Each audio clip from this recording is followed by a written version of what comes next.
আসসালামু আলাইকুম এভরিওয়ান। আজকে আপনাদের সাথে খুবই মজার ও খুলনার ঐতিহ্যবাহী চুই ঝালের গরুর মাংসের রেসিপি শেয়ার করব। গোটা গোটা রসুন আর চুই ঝাল, সেই সাথে মশলাদার মাংসের টেস্ট যে কতটা অসাধারণ হতে পারে তা আপনারা একবার ট্রাই না করলে বুঝতে পারবেন না।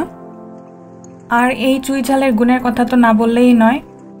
চুই ঝাল যেমন গ্যাস্ট্রিক, কোষ্ঠকাঠিন্য, বাতজ্বর, নিদ্রাহীনতা দূর করতে সহায়তা করে, ঠিক তেমনি ক্ষুধা-মন্দা দূর করে রুচি বাড়াতেও ভূমিকা রাখে।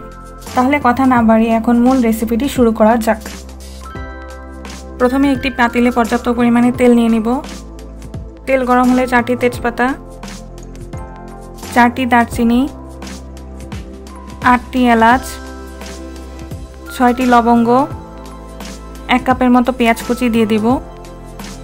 পেঁয়াজগুলো হালকা লাল করে ভেজে নিব। পেঁয়াজ ভাজা হয়ে গেলে এখন বাকি মশলাগুলো দিয়ে দিব। প্রথমে আদা রসুন বাটা দিয়ে হালকা ভেজে নিব। এরপর হলুদ গুঁড়া, মরিচ গুঁড়া, ধনিয়ার গুঁড়া দিয়ে দিব। মশলা কষানোর জন্য পর্যাপ্ত পরিমাণ পানি দিয়ে দিব। তারপর স্বাদমতো লবণ দিয়ে দিব। এখন তেল উপরে উঠে আসা পর্যন্ত মশলাগুলো ভালো করে কষিয়ে নিতে হবে। দেখুন মশলা ভালো করে কষানো হয়ে গেছে। এখন গরুর মাংস দিয়ে দিব। তারপর মশলার সাথে ভালো করে মিক্স করে নিব। এখন ঢেকে মিডিয়াম হিটে 5 মিনিটের জন্য রান্না করব। এখানে 2টি মিডিয়াম সাইজের চুই নেওয়া হয়েছে, আর এই চুইগুলো ফ্রোজেন ছিল, তাই রান্না করার কমপক্ষে আধা ঘন্টা আগে ফ্রিজ থেকে নামিয়ে রাখতে হবে। চুইয়ের খোসাগুলো ছাড়িয়ে নিতে হবে। তারপর স্লাইস করে চিকন করে কেটে নিতে হবে। চিকন করে কাটলে চুই ভালোভাবে সিদ্ধ হয় আর এর ফ্লেভারটাও অনেক ভালোভাবে ছড়ায়। চুইগুলো ভালো করে ধুয়ে এখন পানিতে কিছুক্ষণের জন্য ভিজিয়ে রাখবো। 5 মিনিট পর দেখুন মাংস থেকে কিছুটা পানি বের হয়েছে। এই পর্যায়ে চুইগুলো দিয়ে দিব। আপনারা ইচ্ছে করলে মশলা কষানোর পরপরই চুই দিয়ে দিতে পারেন। দেখুন মাংস আর চুই ভালো করে মিক্স করা হয়ে গেছে। এখন ঢেকে লো হিটে মাংস আর চুই ঝাল ভালো করে কষিয়ে নিতে হবে। প্রায় 40 মিনিট পর দেখুন মাংসগুলো ভালো করে কষানো হয়ে গেছে। এই পর্যায়ে স্লাইস করা কয়েক টুকরা আলু দিয়ে দিব। সাধারণত হোটেলে বা রেস্টুরেন্টে আলু দেওয়া হয় না, আমাদের বাসায় সবাই আলু পছন্দ করে দেখে তাই দেওয়া হচ্ছে। আপনাদের ইচ্ছে না হলে দিবেন না। মশলা আর মাংস মিক্স করা হয়ে গেলে কয়েক টুকরা কাঁচামরিচ দিয়ে দিব। তারপর 4-5 মিনিটের মতো আলুগুলো কষিয়ে নিতে হবে। আলু কষানো হয়ে গেলে এখন ঝোলের জন্য গরম পানি দিয়ে দিব।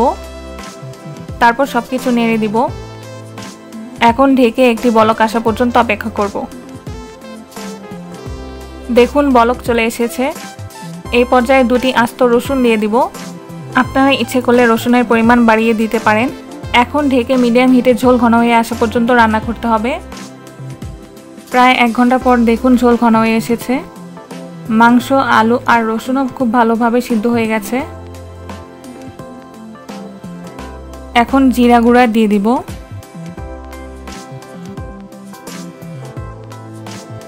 এখন অল্প পরিমাণে রাঁধুনি গুঁড়া দিয়ে দিব।